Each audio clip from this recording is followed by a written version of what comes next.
Hello everybody, my name is Aaron Kempkis and I'm from ALK Games, and this is my entry, Gemscape. Gemscape is an abstract exploration game where you are going to discover your own terrain of your color, and you're going to end up picking up really colorful, awesome gems.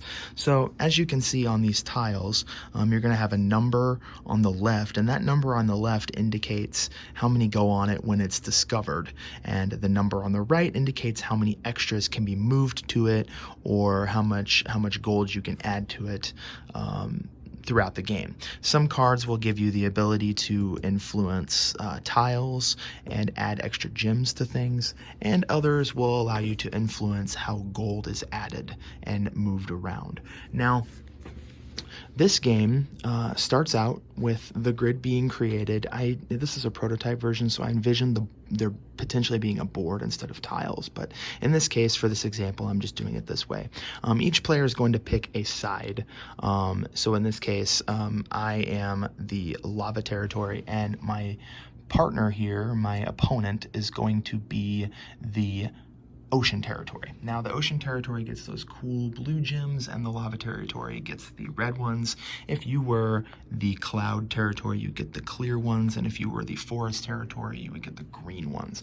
Now, at the beginning of the game, you're going to have a deck, well, I guess I shouldn't say a deck, a set of 8 special ability cards. You're going to shuffle them and deal 2 to each active player that's going to be playing this game. As you can tell, nobody's going to be playing the forest or cloud territories in this game, so we're going to keep all of our tiles, because this is a 6x6 grid. So each player is going to have 18 tiles they can play. In a 3-player game, you'll have 12 tiles, and in a 4-player game, you'll have 9 apiece. And the way you do this is, you're just going to play a tile down. Now at the beginning of the game, you can play a tile anywhere on your side because it's touching a previous tile. These do count for the sake of tile placement. So if you place a tile next to one of those or touching one of those, it is a legal move. As the game progresses, you can start building diagonally. You can touch. As long as the corners are touching, you may build. And every time you put a tile down, you've discovered it, and you've discovered the gem that's on it. So that first number, as I said, is going to be what you discover, and the second one is going to be how much else can be added or moved to it. So as this progresses, you're going to be building out your own territory, and the ocean territory on the other side is going to be building towards me.